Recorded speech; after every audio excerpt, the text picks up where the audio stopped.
تجسم الابن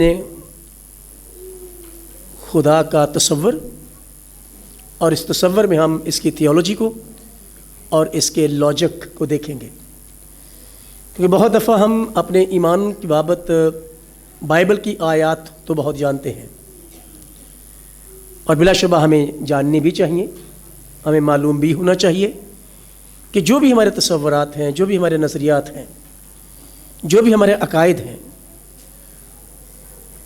ان کی بنیاد بائبل مقدس میں کہاں پائی جاتی ہے۔ اور اگر کسی عقیدے یا کسی تصور، کسی نظریے کی بنیاد کلام مقدس پر نہیں ہے تو پھر اس کو عقیدہ کہنا مناسب نہیں ہوتا۔ وہ کسی کے جذبات کا نتیجہ ہو سکتے ہیں، کسی کی ذاتی سوچ کا نتیجہ ہو سکتے ہیں۔ عقائد صرف ہم انہی کو مانتے ہیں جن کی بنیاد کلام مقدس پر ہے، اور کوئی شخص کسی بھی مذہب سے تعلق رکھتا ہو، وہ جو کچھ بھی کرتا ہے، جو بھی نظریات رکھتا ہے، جو بھی عقائد رکھتا ہے، جس طرح سے بھی وہ سوچتا ہے، اس کی بنیاد اس کے پاس جو موجود کلام ہے، جس کو وہ خدا کا الہامی کلام مانتا ہے، اس پر رکھتا ہے۔ اور مذاہب نے ان خیالات کو جو جذبات کی بنا پر ہوتے ہیں اور کسی ایک شخص کی ذاتی سوچ کا نتیجہ ہوتے ہیں، ان کو عقائد اور نظریات نہیں کہا جاتا، ان کو بدعت کہا جاتا ہے۔ چرچ چونکہ ایک ہسٹوریکل چرچ ہے، اور چرچ کے بزرگوں نے بہت ساری روایات اور بہت ساری باتوں کو کلیسیوں میں انٹروڈیوس کروایا، جن کو ہم مذہب کے نام سے پریکٹس کرتے ہیں۔ مذہب کی ڈیفینیشن کرتے ہوئے میں اکثر یہ بات کہتا ہوں کہ مذہب اور ایمان، مذہب اور روحانیت دو فرق حقائق ہیں، گو کہ دونوں انسیپریبل ہیں، ناقابل جدا ہیں۔ مذہب کیا ہے؟ مذہب روحانیت نہیں ہے۔ مذہب is just a set of doctrines and religious rites, جو ہم رسمیں ادا کرتے ہیں، ہم بپتسمہ کرتے ہیں، ہم عشاء ربانی کرتے ہیں، ہم کرسمس مناتے ہیں، ہم بہت ساری اور چیزیں کرتے ہیں۔ اسی طرح سے آپ دیگر مذاہب میں چلے جائیں تو بہت ساری رسمیں ہیں، بہت ساری چیزیں ہیں جو ہم مذہبی طور پر کرتے ہیں۔ لیکن روحانیت جو ہے وہ مذہب کی بنیاد سے پھوٹتی ہے۔ مذہب روحانیت کی بنیاد ہے، اور اگر کوئی مذہبی نہیں ہے تو روحانی بھی نہیں ہو سکتا۔ اگر کوئی روحانی ہونے کا دعویٰ کرتا ہے اور مذہب کو فالو نہیں کرتا تو اس کی روحانیت پر شک کیا جا سکتا ہے۔ تو مذہب اور روحانیت دونوں ناقابل جدا ہیں۔ لیکن صرف رسموں کو ادا کر دینا، سنڈے کو چرچ آ جانا اور یسوع مسیح کی تعلیم کو سن لینا اور یسوع مسیح کی تعلیم کا پرچار کر لینا، یہ میری ذمہ داری ہے کہ میں یسوع مسیح کی تعلیم کا پرچار کرتا ہوں، میں اس کو سیکھتا ہوں۔ یہ شاید میرے کسی مذہب کا حصہ ہونے کی وجہ سے میری ضرورت ہے۔ کل کو کہ مجھے پوچھتا ہے کہ آپ کرسچن کیوں ہیں، آپ مسلم کیوں ہیں، آپ ہندو کیوں ہیں، تو میرے پاس ایک جواز ہونا چاہیے۔ اس لیے میں تعلیم کو سیکھتا ہوں اپنی ضرورت کے تحت۔ لیکن صرف یہاں تک اپنی زندگی کو محدود کرنا، اس کو روحانیت نہیں کہتے، اسی کو مذہبیت کہتے ہیں کہ وقت پر نماز پڑھنی ہے، وقت پر روزے رکھنے ہیں، گیت گانا ہے بہت بلند آواز سے، تالیاں بجانی ہیں۔ یہ بہت اچھی باتیں ہیں، یہ مذہب ہے ہمارا۔ اور میں نے کہا کہ مذہب کے بغیر روحانیت میں پروان چڑھنا تھوڑا دشوار ہے، اور یہ امکان ہے کہ ہم روحانیت میں کہیں ڈی ٹریک نہ ہو جائیں، کیونکہ ہمیں بنیادوں کا علم نہیں ہے۔ تو اگر ہمیں بنیادوں کا علم ہوگا تو ہماری ڈائریکشن روحانیت میں درست رہے گی۔ میں آپ کو ایک مثال دیتا ہوں اس بات کو واضح کرنے کے لیے۔ بہت دفعہ آپ نے اپنے خاندانوں میں یہ واقعہ سنے ہوں گے خواب میں کہ میرے پاس یسوع مسیح آئے ہیں سفید چوگے میں۔ ٹھیک ہے، یسوع مسیح سفید چوگے میں آتے ہیں اور انہوں نے مجھے کہا ہے کہ فلاں جگہ پر ایک گولڈ کی تھیلی پڑی ہوئی ہے، آپ وہ جا کے لے آئیں کسی گھر میں۔ تو وہ تو آپ کسی گھر میں چوری کرنے جا رہے ہیں اور حوالہ دے رہے ہیں، یسوع مسیح نے مجھے کہا ہے۔ ایک اور بات میں بتاتا ہوں، یہ زندہ واقعہ ہے۔ گجرانوالہ سیمینری میں تھے تو وہاں پر ایک لڑکا لاہور سے آیا اور بہت روحانی ہونے کا دعویٰ کرتا تھا، لیکن علم سے خالی تھا۔ ایک دن صبح اٹھا اور کسی ٹیچر کے گھر چلا گیا۔ انہوں نے کہا بھئی آپ صبح تو کدھر آ گیا؟ کہنے لگا جی مجھے رات کو خدا نے ہدایت کی ہے، وہ میں آپ تک پہنچانا چاہتا ہوں۔ انہوں نے کہا جی بتائیے۔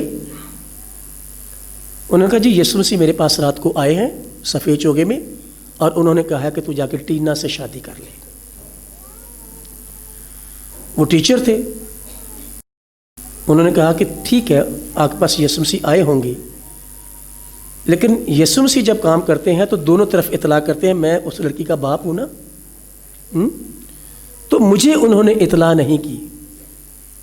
آپ کو کیا لگتا ہے کہ یہ ڈائریکشن جو ہے یہ درست ہے؟ غلط ہے۔ ہر سفید چوگا پہنے بندہ شخص آپ کو خواب میں آئے تو ممکن ہے وہ یسوع ہو بھی، لیکن بہت امکان ہے کہ وہ یسوع نہ بھی ہو، کیونکہ دوسرا شخص جو ہے وہ کوئی بھی روپ ڈھال لیتا ہے اور آپ کے پاس آ جاتا ہے اور آپ کو دھوکہ دیتا ہے۔ اگر آپ کو اس بات کا علم ہو کہ یسوع ایسی باتیں نہیں کہتا، یسوع کے روپ میں تو جو آگے جو باتیں کر رہا ہے وہ یسوع جیسی نہیں ہے، کیونکہ میرا علم نہیں تھا۔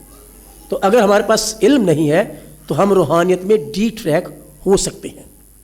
اس لیے علم، مذہب اور روحانیت دونوں ایک ساتھ پروان چڑھتے ہیں۔ صرف مذہبی ہونا کافی نہیں ہے، روحانی ہونا کافی زیادہ ضروری ہے، اور روحانی ہم نہیں ہو سکتے جب تک ہم مذہبی نہیں ہوتے۔ روحانیت اس وقت پھوٹتی ہے جب ہمارا مذہب ہمارے عمل میں نظر آنے شروع ہو جاتا ہے۔ اونچی اونچی دعائیں کرنے سے روحانیت نظر نہیں آتی۔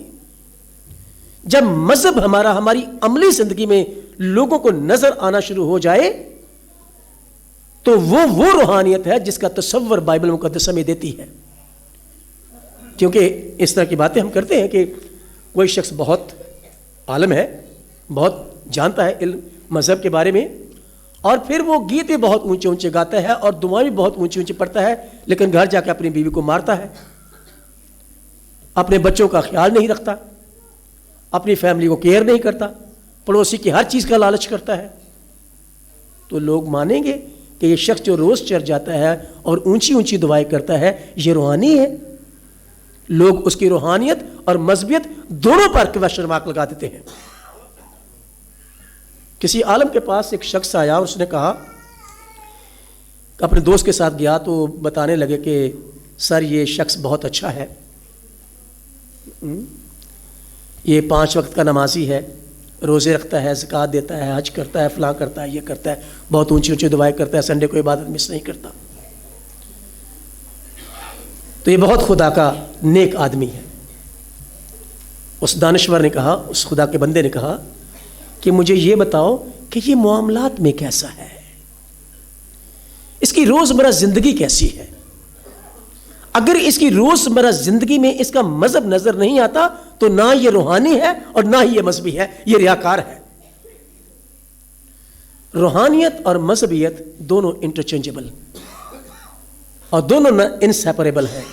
اس لیے جو کچھ ہم کرتے ہیں اپنی مسیحی زندگی میں وہ ہمارے مذہب کے مطابق ہے تو پھر وہ ہماری روحانیت کی ترقی کا باعث بنتا ہے۔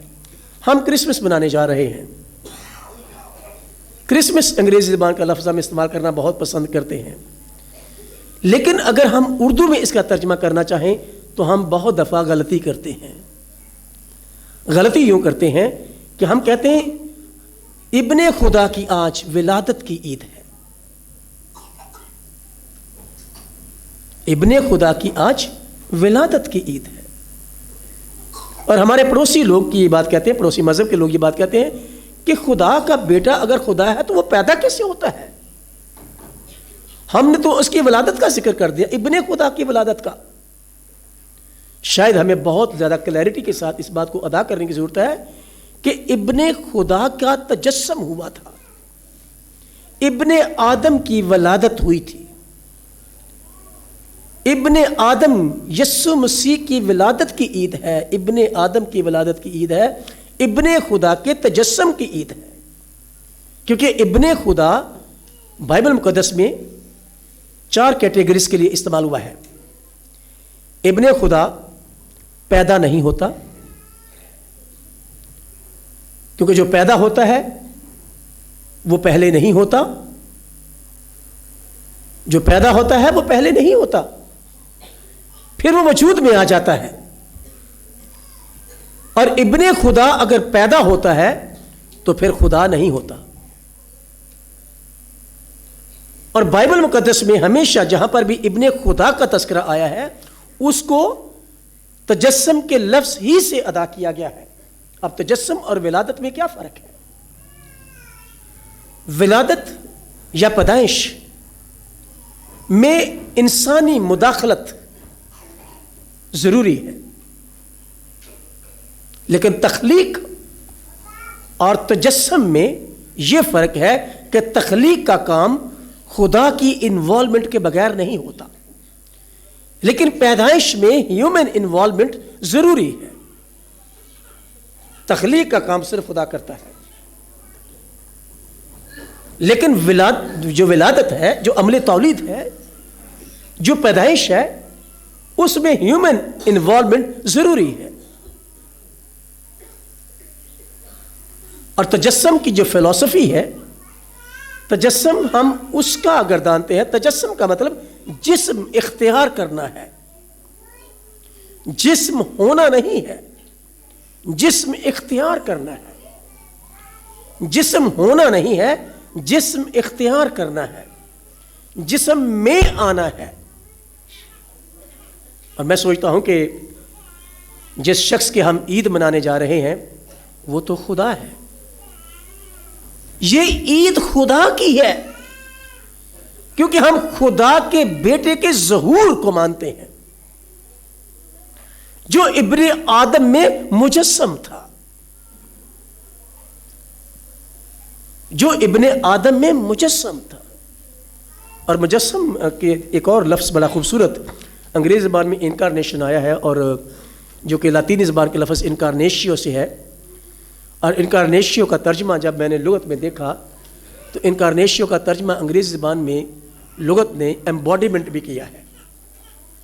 وہ شخص جو باڈی میں نہیں تھا اب وہ ایمبوڈیڈ ہوا ہے، جو شخص جسم میں نہیں تھا اب وہ جسم میں ظاہر ہوا ہے، اب وہ جسم میں لوگوں کے تجربے میں آیا ہے۔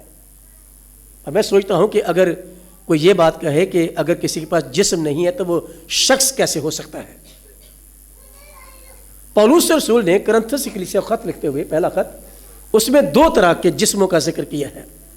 اگر نفسانی جسم ہے تو روحانی جسم بھی ہے، اور فرشتگان کو اسپرچول باڈیز کہا گیا ہے۔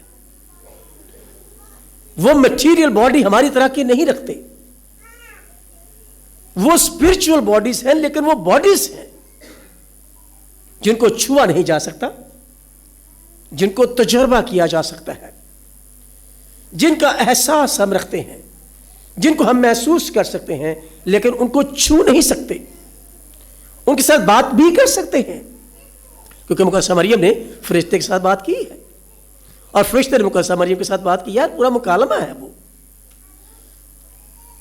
کچھ شخصیات اس کائنات میں ایسی ہیں جو کہ روحانی شخصیات ہیں، اور جس میں خدا کی ذات بھی ایک روحانی شخصیت ہے۔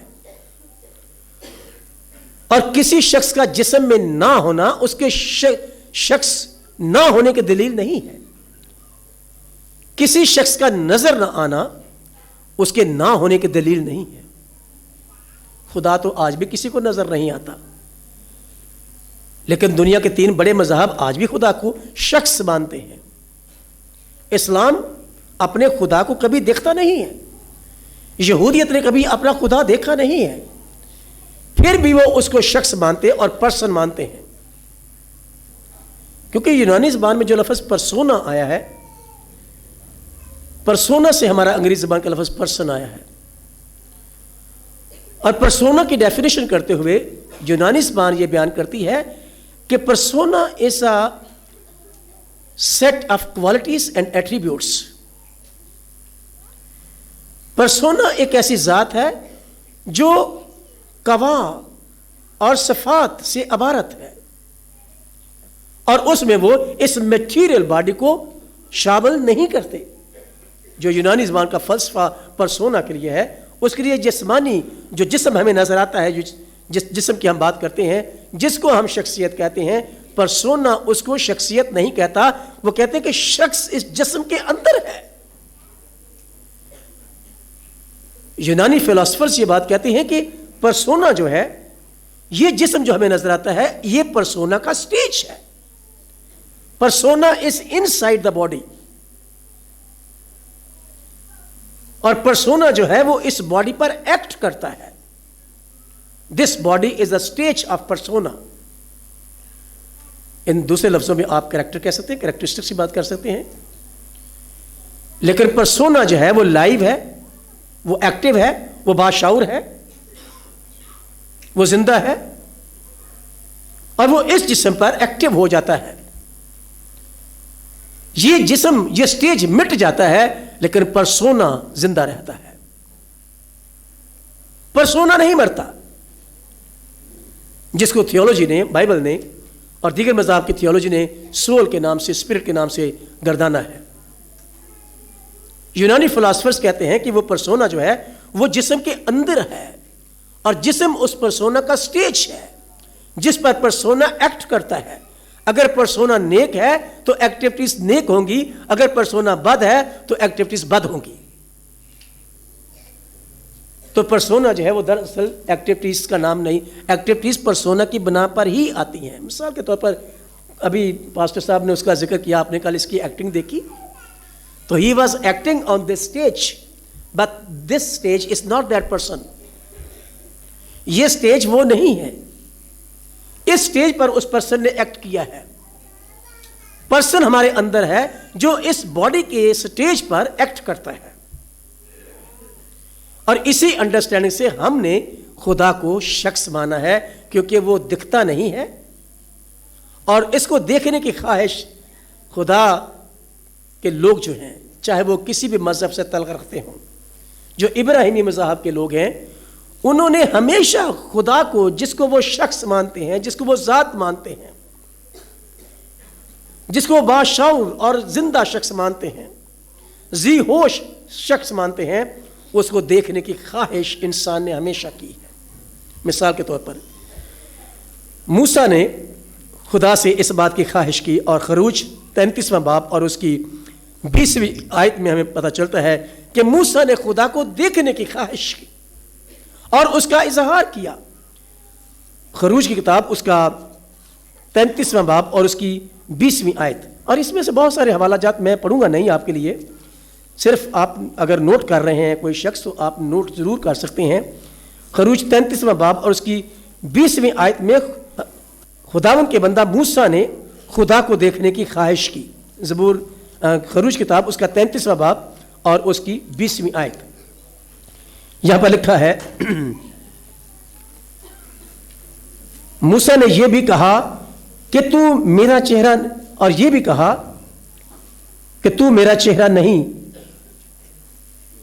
دیکھ سکتا، کیونکہ انسان مجھے دیکھ کر زندہ نہیں رہے گا. اور اس کے اوپر وہ منت کر رہا ہے. 18ویں آیت میں تب وہ بول اٹھا کہ میں تیری منت کرتا ہوں، مجھے اپنا جلال دکھا دے. جلال کیا ہے؟ جلال دراصل لفظ تجلی سے ہے، جلوے سے ہے. دراصل موسیٰ نے کہا کہ تو مجھے اپنا جلوہ دکھا دے، میں تیری جھلک دیکھنا چاہتا ہوں، میں تجھے دیکھنا چاہتا ہوں. تو موسیٰ کے اندر یہ تڑپ تھی، اور خدا نے اس بات کے لیے اس کو منع کر دیا، اس لیے کہ وہ موسیٰ کو زندہ دیکھنا چاہتا تھا. اور خدا نے کہا کہ کوئی شخص، کوئی انسان خدا کو جلال میں دیکھ کر زندہ نہیں رہ سکتا، تجھے بہت سارا کام کرنا ہے. پھر داؤد نے اس بات کی خواہش کی زبور نمبر 42 میں اس کی پہلی اور دوسری آیت میں داؤد اس خواہش کا اظہار کرتا ہے کہ تو مجھے اپنا جلوہ دکھا دے، میں تجھے دیکھنا چاہتا ہوں جو تو میرا اندیکھا خدا ہے، تو میرا خدا ہے، میں تجھ پر ایمان رکھتا ہوں لیکن میں تجھے دیکھنا چاہتا ہوں۔ پھر فلپس نے یسوع مسیح سے کہا کہ تو ہمیں باپ کو دکھا دے، جو یسوع مسیح کے شاگردوں میں سے ایک تھا، جو کہ یسوع مسیح کے رسولوں میں سے ایک تھا۔ فلپس رسول نے یوحنا 14 باب کی 8ویں آیت میں یسوع مسیح سے یہ درخواست کی کہ تو ہمیں باپ کو دکھا دے۔ اور میں اگر کوٹ کروں علامہ اقبال کو، جو ہمارے شاعر مشرق ہیں، جو کرسچن نہیں ہیں، جو یہودی نہیں ہیں، جو مسلم ہیں، یہودیوں نے خواہش کی، مسیحیوں نے مسیح کے ہوتے ہوئے بھی خواہش کی، اور علامہ اقبال نے کہا کہ کبھی اے حقیقت منتظر نظر آ لباس مجاز، تو حقیقت ہے، تو حق ہے، تو خدا ہے جس کو میں مانتا ہوں، لیکن تو نظر نہیں آتا اور میں تجھے دیکھنا چاہتا ہوں۔ اور جتنے بھی ابراہیمی مذاہب ہے، چاہے وہ یہودیت ہے، چاہے وہ اسلام ہے، چاہے وہ کرسچینٹی ہی کیوں نہ ہو، کرسچینٹی میں بہت سارے لوگ ایسے ہیں جنہوں نے مسیح میں خدا کا تجربہ نہیں کیا۔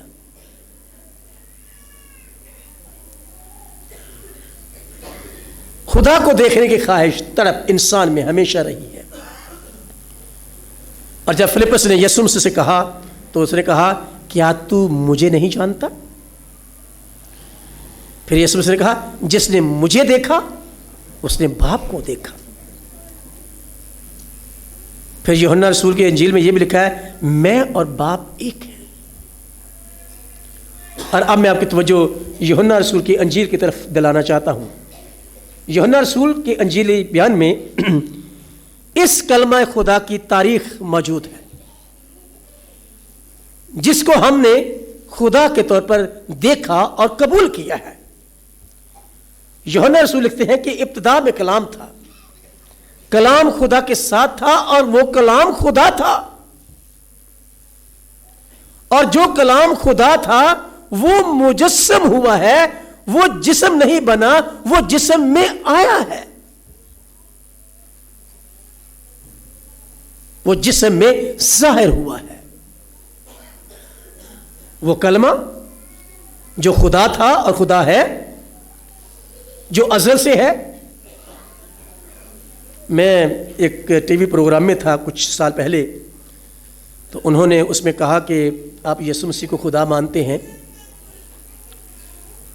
تو میں نے کہا وہ ہیں، اس لیے میں مانتا ہوں، اور میں نے اس بات کا تجربہ کیا ہے، میں نے ان کی ذات میں ان کی الوہیت کو دیکھا ہے، اور کلی الوہیت کو دیکھا ہے، جزوی طور پر نہیں۔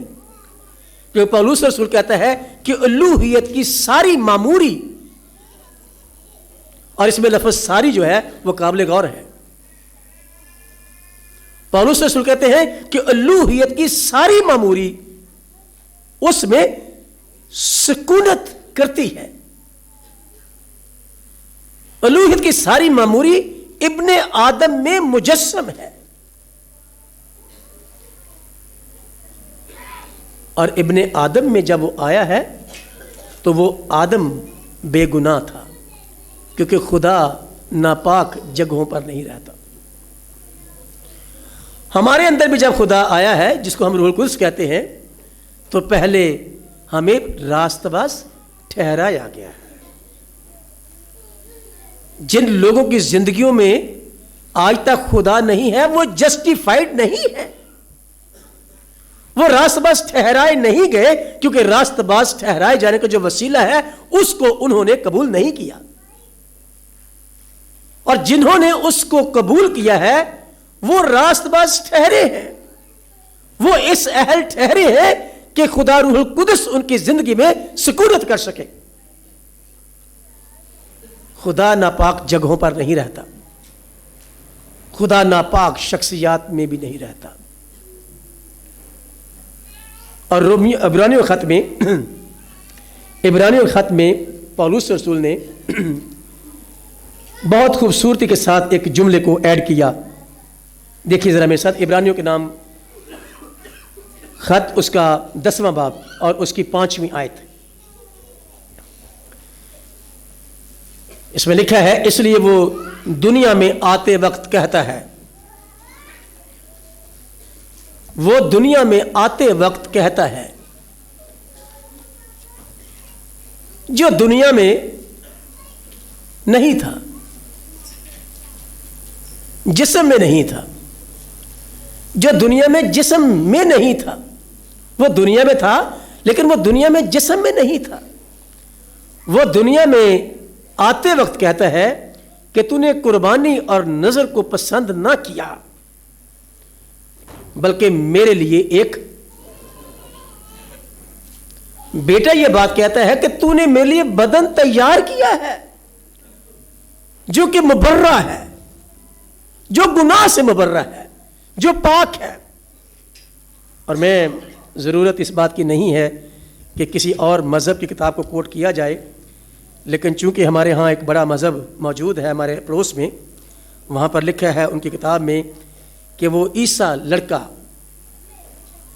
نیک اور فطرتاً پاک ہے. فطرتاً لفظ قابل غور ہے، اس کی نیچر میں آلودگی نہیں ہے، اس لیے اس نے کوئی گناہ نہیں کیا. اس کی نیچر میں آلودگی نہیں ہے. وہ لڑکا فطرتاً پاک ہے. انسان فطرتاً آلودہ ہے، لیکن اس آدم میں، اس شخص میں فطری طور پر بھی کوئی آلودگی نہیں ہے. یہ لڑکا فطرتاً پاک ہے. اور جو بدن تیار کیا گیا ہے وہ فطری طور پر پاک ہے، جس میں خدا کے بیٹے نے سکونت اختیار کرنی تھی، جس کے بارے میں پولس کہتا ہے کہ الوہیت کی ساری معموری اس میں سکونت کرتی ہے. کئی دفعہ ہم لفظ معموری کو نہیں سمجھتے. لفظ معموری لفظ عمر سے ہے. عمر، معمر بزرگ کو کہتے ہیں جو بڑی عمر والا ہے، اور معموری معمر کی حالت ہے جس میں کوئی معمر ہوتا ہے. اور اس بزرگ شخص کا جو زندگی کا تجربہ ہے، جو زندگی کا علم ہے، جو اس کی ٹوٹل حکمت ہے، معمر ہونے تک اس کی ٹوٹل بزرگی، علم اور اس کا تجربہ خدا یسوع مسیح کے جسم میں مجسم تھا. اس کی ٹوٹل بزرگی، کلیت اس کی. اور اس کا ذکر یوحنا رسول نے اپنی انجیل کے پہلے باب کی 18ویں آیت میں کیا، بلکہ 16ویں 17ویں اور 18ویں آیت میں پڑھنا چاہتا ہوں آپ کے لیے. مقدس یوحنا رسول کی معرفت لکھی گئی انجیل، اس کا پہلا باب اور اس کی 16ویں آیت. کیونکہ اس کی معموری میں سے ہم سب نے پایا، یعنی فضل پر فضل، اس لیے کہ شریعت و موسیٰ کی معرفت دی گئی، مگر فضل اور سچائی یسوع مسیح کی معرفت پہنچی ہے ہم تک. ہماری ہیومن وزڈم تک، ہمارے ہیومن ایکسپیرینس تک یسوع مسیح کی معرفت، خدا کا فضل اور خدا کی سچائی جو ہے وہ ہم تک پہنچی ہے. ہم نے پہلے صرف سن رکھا تھا، لیکن اب ہم نے تجربہ کیا ہے. کس بات کا؟ خدا کے فضل کا اور خدا کی سچائی کا. فضل کیا ہے؟ میں بہت بریفلی جب کبھی لفظ فضل کو ڈیفائن کرتا ہوں تو میں کہتا ہوں فضل is the character of God. We have experienced the character of God in the person of Christ. ہم نے مسیح کی ذات میں خدا کے کردار کو تجربہ کیا ہے. جو ابن آدم میں مجسم تھا وہ اس میں سکونت کرتا تھا، وہ اس میں ظاہر تھا. اور خدا کا کلی کردار جو ہے وہ یسوع مسیح میں ہم نے دیکھا ہے، تجربہ کیا ہے. سچائی کیا ہے؟ سچائی is the nature of God. Fazal is the character of God and سچائی is the nature of God. Whatever God is, جو اس کی نیچر ہے، جو اس کی فطرت ہے، جو اس کی سائیکی ہے، خدا کی کلی سائیکالوجی جو ہے وہ ہم نے مسیح کی ذات میں تجربہ کیا ہے، جو اس کی نیچر ہے، اور اس کی نیچر سچائی ہے، وہ سچا ہے۔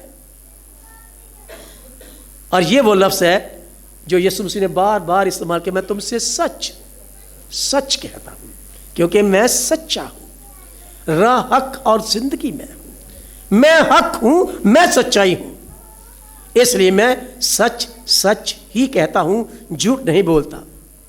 اور پترس نے اس کا بیان کیا ہے کہ اس کے منہ میں چھل نہ تھا، وہ گالیاں کھا کر گالی نہیں دیتا تھا، وہ اپنے ستانے والوں کا برا نہیں چاہتا تھا بلکہ ان کے لیے دعا کرتا تھا۔ الوہیت کی ساری معموری اس میں مجسم تھی، خدا کا پورا کردار، کریکٹر اس کا اور اس کی پوری نیچر ابن آدم میں ہم نے تجربہ کیا ہے۔ دنیا کے تمام مذاہب نے خدا کو دیکھنے کی خواہش کی ہے، لیکن جب خدا ظاہر ہوا ہے تو دنیا نے اسے قبول نہیں کیا، اور یہ بہت بڑی ٹریجڈی کی بات ہے۔ اور یوحنا رسول نے اپنی انجیل میں اسی باب میں 2 ٹریجڈیز کا ذکر کیا ہے۔ دیکھیے ذرا میرے ساتھ یوحنا کی انجیل پہلا باب،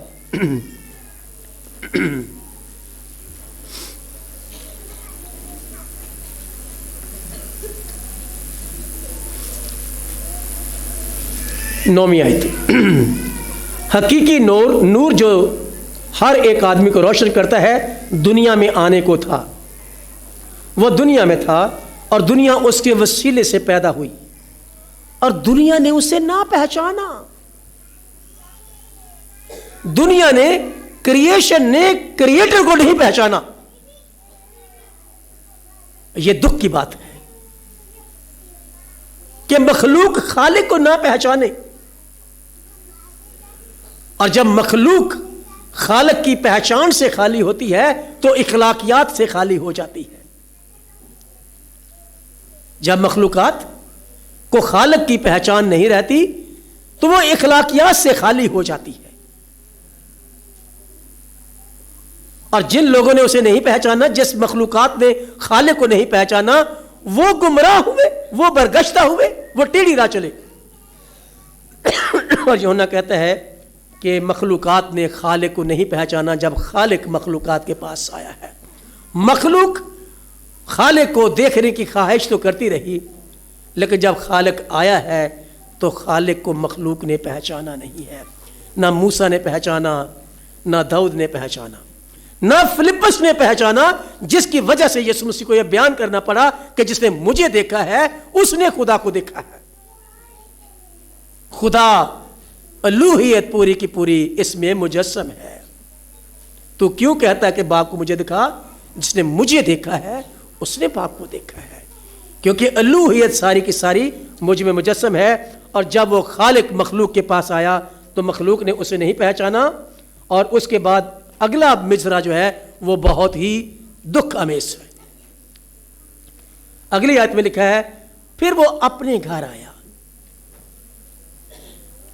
پھر خالق ان لوگوں کے پاس آیا جن کو اس نے نام لے کر بلایا تھا، جن کو اس نے اپنے نام کی پہچان کروائی، جن کو اس نے اپنا نام دیا، اپنے نام سے ان کو برکتیں دی، ان کے ملک موعودہ میں بسایا۔ بنی اسرائیل کی بات کر رہا ہوں، جن کو خدا نے نام سے بلایا ہے۔ اس بڑی مخلوقات میں سے خدا نے بنی اسرائیل کو اپنا ہونے کے لیے بلایا، اور اس نے کہا کہ اسرائیل میرا فرزند ہے۔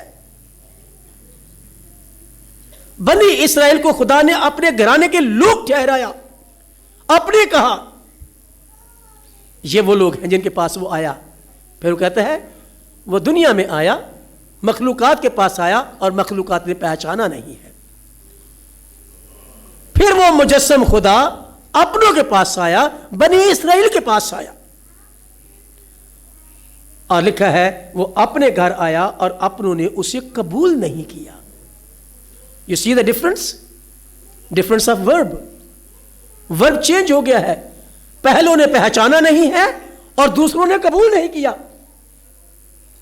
اور یہ زیادہ دکھ امیز بات یہ ہے کہ رد و قبول پہچاننے کے بعد ہوتا ہے.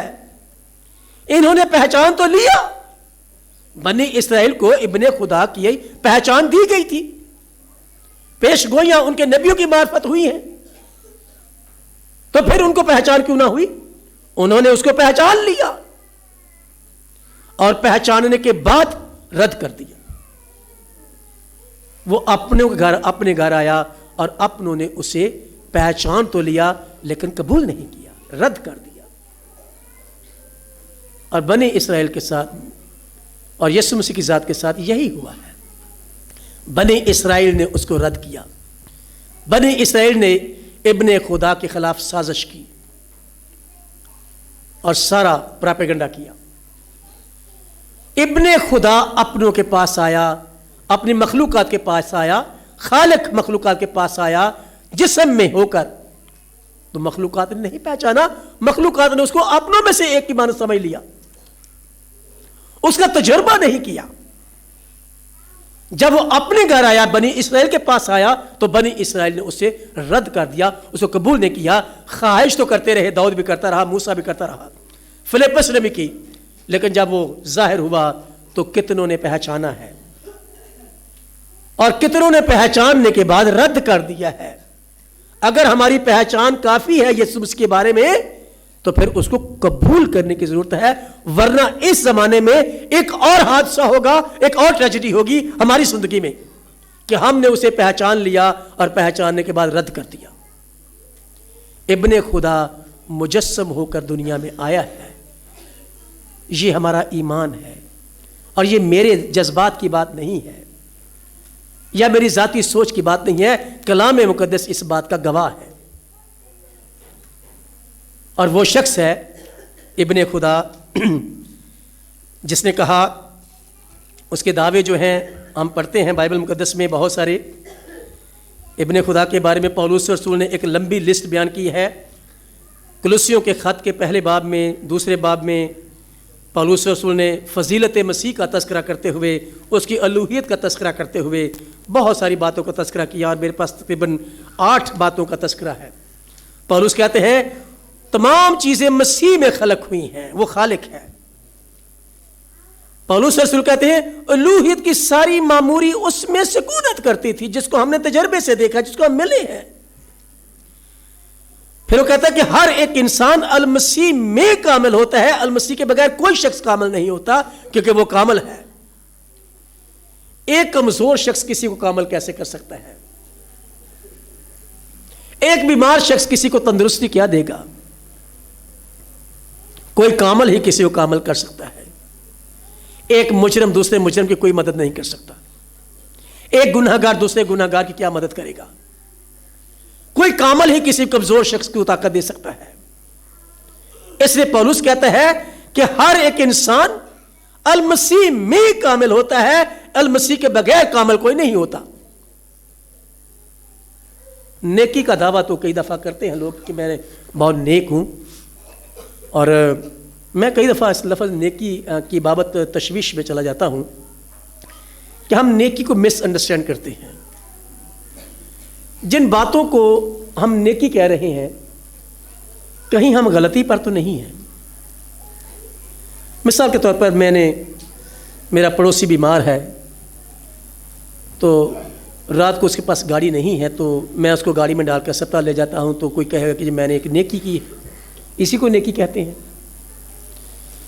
پھر اگر کوئی بزرگ شخص سڑک کے کنارے کھڑا ہے اور اس نے سڑک پار کرنی ہے, تو کوئی شخص آتا ہے بھاگا بھاگا کہ میں اس کو سڑک پار کروا دوں, تو میں کہوں گا کہ میں نے بابے کے ساتھ نیکی کی ہے. ایسا ہی ہے نا, یہی انڈرسٹینڈنگ ہے ہماری. لیکن میں یہ سوچتا ہوں کہ احکام خداوندی کی تکمیل نیکی نہیں ہوتی. یہ تو مجھے حکم ہوا ہے. خدا کی احکامات کی بجا آوری کیا نیکی ہے؟ میں تو خدا کے حکموں کی تعمیل کر رہا ہوں.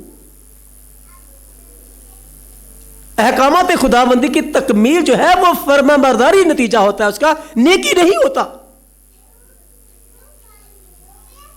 پھر انسان جب نیک ہے نہیں تو نیکی کیسے ہوگی؟ صرف ایک جس شخص، نیک شخص ہی نیکی کرتا ہے.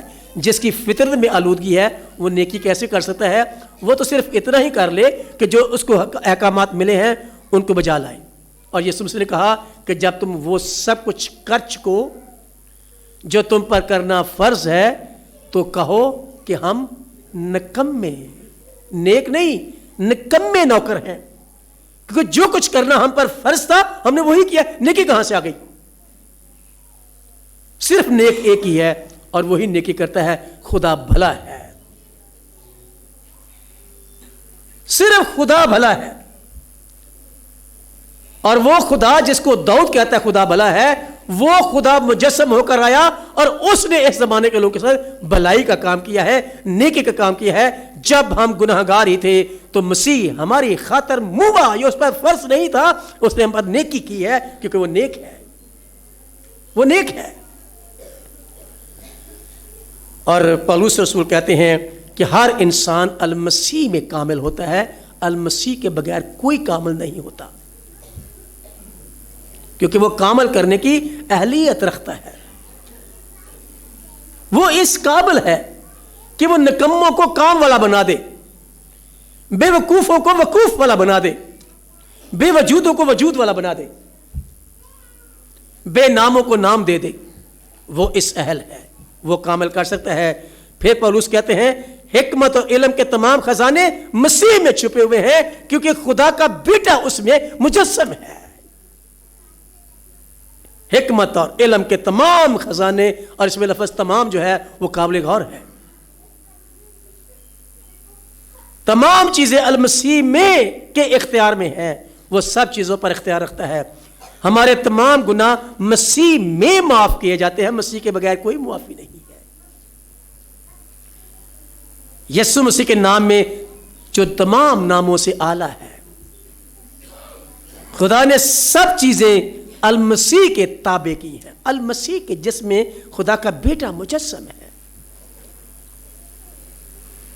وہ مجسم خدا ہمارے درمیان آیا ہے جو کہتا ہے کہ یہاں وہ ہے جو ابراہم سے بھی بڑا ہے، یہاں وہ ہے جو یعقوب سے بھی بڑا ہے، یہاں وہ ہے جو موسیٰ سے بھی بڑا ہے، یہاں وہ ہے جو داؤد سے بھی بڑا ہے.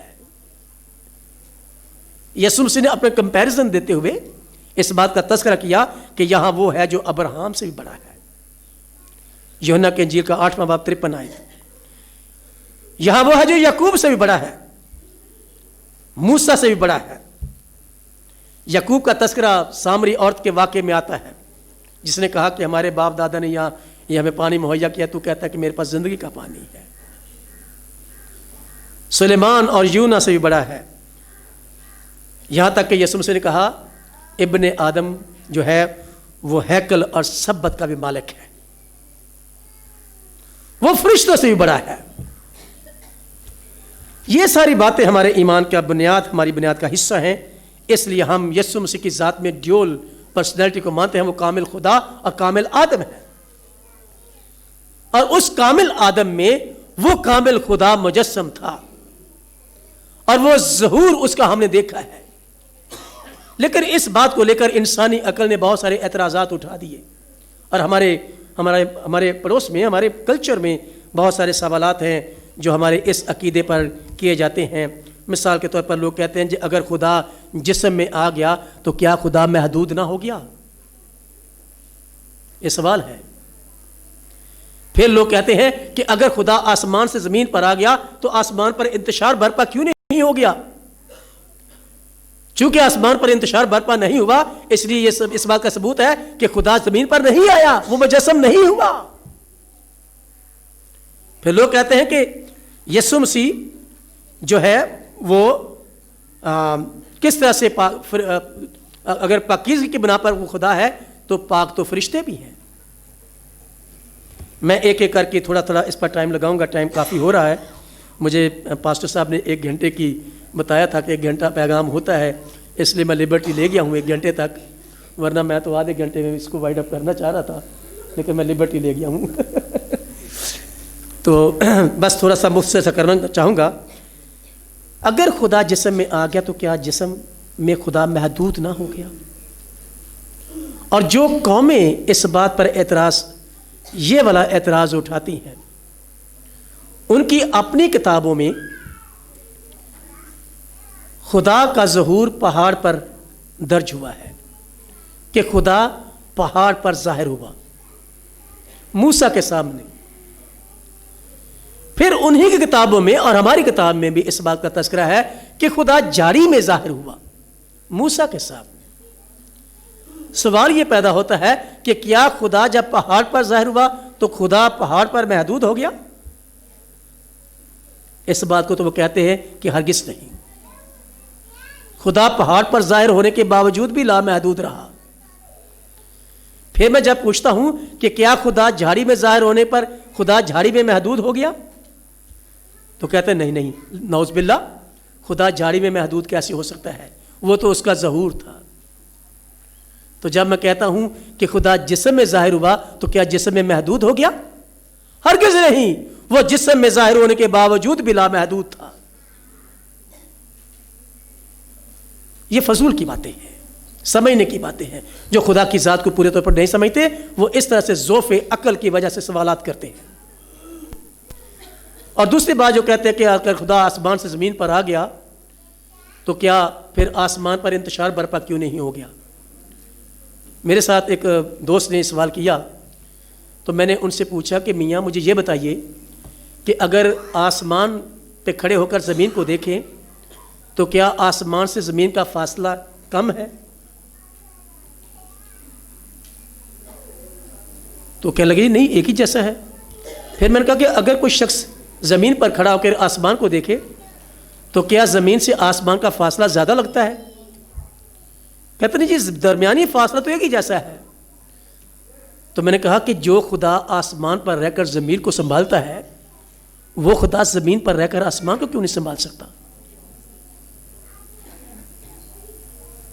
کیسے آپ سوچ سکتے ہیں کہ اگر خدا زمین میں مجسم ہو کر ظاہر ہو گیا تو آسمان کو نہیں سنبھال سکتا؟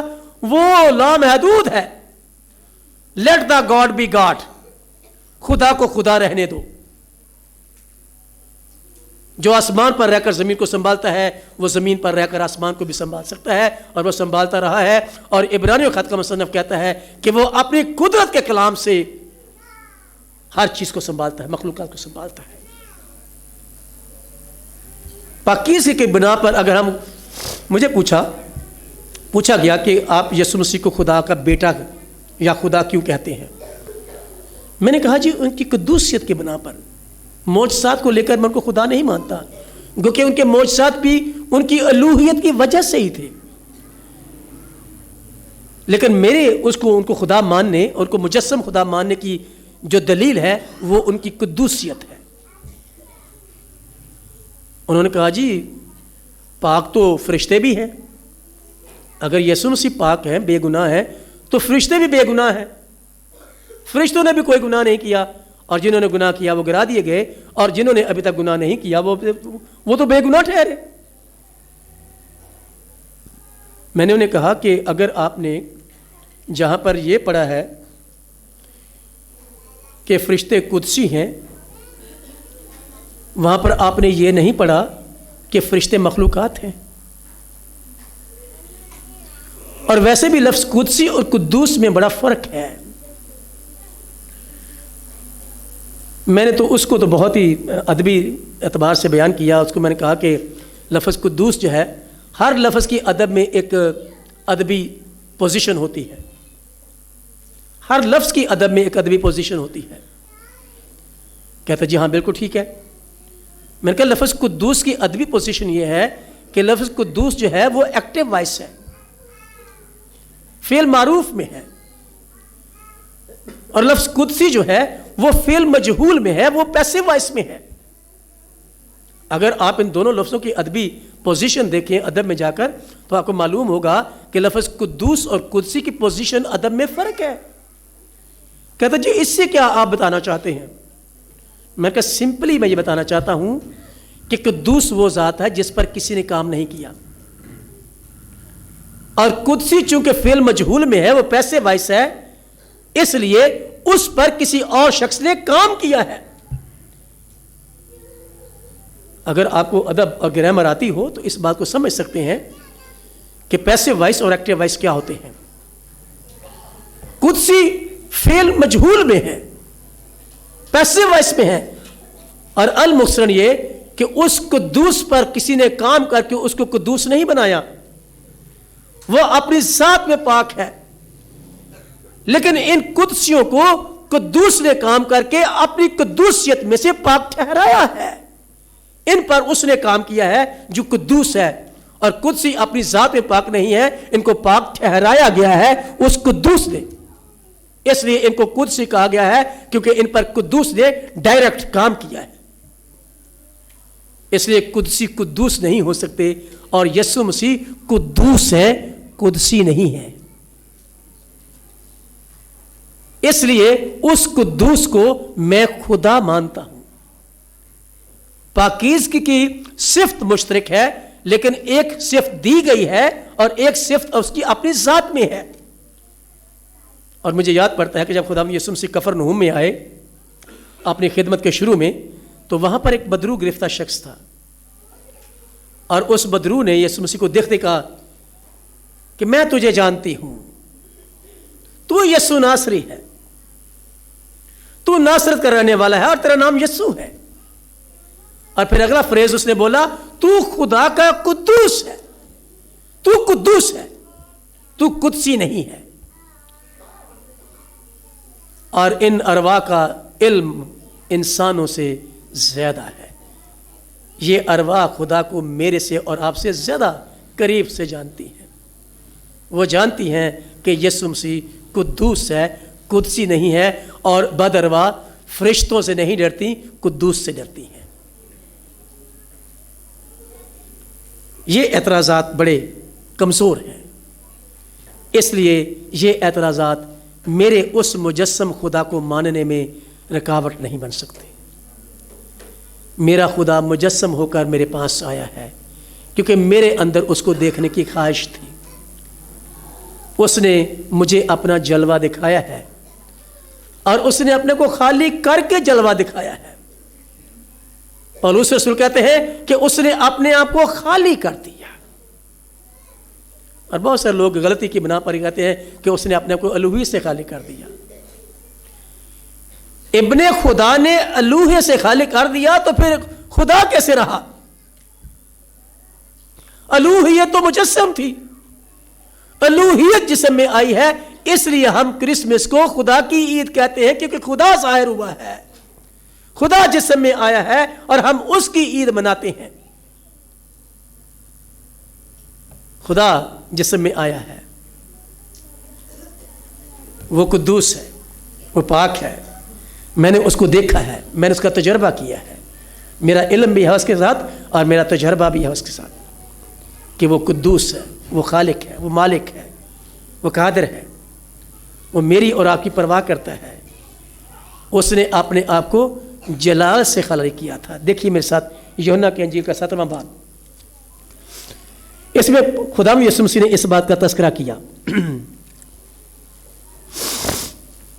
5ویں آیت، کس چیز سے یسوع مسیح نے خالی کیا تھا؟ ابن خدا نے کس چیز سے خالی کیا تھا کہ جس کے ساتھ آدم اس کو نہیں دیکھ سکتا تھا، اور پھر آدم پر ظاہر ہونے کے لیے ابن خدا نے جو کہ خدا تھا اور خدا ہے کیا کیا؟ یوحنا کی انجیل کا 7واں باب اس کی 5ویں آیت میں لکھا ہے، اب اے باپ تو اس جلال سے جو میں دنیا کی پیدائش سے پیشتر تیرے ساتھ رکھتا تھا اپنے ساتھ جلالی بنا دے۔ ابن خدا نے اس جلال سے اپنے آپ کو خالی کیا، الوہیت سے خالی نہیں کیا۔ اب وقت نہیں ہے کہ الوہیت اور جلال کو میں ڈیفائن کروں، لیکن جلال اور الوہیت دو فرق فیکٹرز ہیں۔ الوہیت جلالت میں رہتی ہے، جلالت الوہیت کے رہنے کا ماحول ہے۔ خداوند یسوع مسیح نے، ابن خدا نے جو ظاہر ہوا ہے، اس نے اس جلالت کو چھوڑا جس میں انسان خدا کو دیکھ کر زندہ نہیں رہ سکتا تھا، اور ابن خدا نے اس جلالت کو چھوڑا اور جسم اختیار کر کے ہمارے درمیان رہا، اور ہم نے اس کا ایسا جلال دیکھا ہے، ایسی بزرگی دیکھی ہے، ایسا کمال دیکھا ہے، ایسی ذات دیکھی ہے جو خدا کی ذات ہے، ہم نے اس میں خدا کے کریکٹر کو اور خدا کی ذات کو دیکھا ہے، کیونکہ خدا کی ذات مجسم ہوئی ہے۔ میرے عزیزو، کرسمس بڑے کانفیڈنس کے ساتھ منائیں، یہ خدا کی عید ہے، یہ خدا کے تجسم کی عید ہے، یہ ابن آدم کی پیدائش کی عید ہے، اس پاک ذات کی پیدائش کی عید ہے۔ ہم اس کانفیڈنس کے ساتھ منائیں کہ ہم جس بنیاد پر ہیں، جس ایمان پر ہیں، وہ نہ صرف بائبلی ہے بلکہ وہ عقلی بھی ہے، وہ عقل میں آتا ہے، وہ سمجھ میں آتا ہے کہ ابن خدا مجسم ہوا ہے، اور ابن خدا جسم میں ظاہر ہو سکتا ہے۔ اگر خدا پہاڑ پر ظاہر ہو سکتا ہے، جھاڑی میں ظاہر ہو سکتا ہے، تو جسم میں ظاہر کیوں نہیں ہو سکتا؟ اور وہ جسم میں ظاہر ہونے کے باوجود بھی لامحدود تھا، اور اگر وہ آسمان پر رہ کر زمین کو سنبھالتا تھا تو زمین پر رہ کر بھی وہ آسمان کو سنبھالتا رہا، اور وہ آج ہمیں بھی سنبھالتا ہے۔ آئیے ہم اپنے سر کو جھکائیں اور دعا کریں۔ خداوند، ہم تیرا شکر بجا لاتے ہیں کلام کی ان بھیدوں کے لیے جو تو نے ہم پر عیاں کیے ہیں۔ خداوند، تو ہمارے ایمان کو اور زیادہ مضبوط کر اور تقویت دے، تاکہ ہم جن باتوں پر یقین رکھتے، ایمان رکھتے ہیں، خداوند ہم ان پر مضبوطی سے قائم رہیں، اور اپنی زندگیوں سے اس طور سے خداوند ان کا اظہار کریں کہ تیرے نام کو جلال ملے، تیرے نام کی بزرگی ہو، تیرے نام کی ستائش ہو، اور تیرے نام کی تعریف ہو۔ خداوند، اس کلام کے وسیلے سے ہم میں سے ہر ایک کو بڑی مضبوطی اور بڑی تازگی دے، مسیح خداوند کے وسیلے سے۔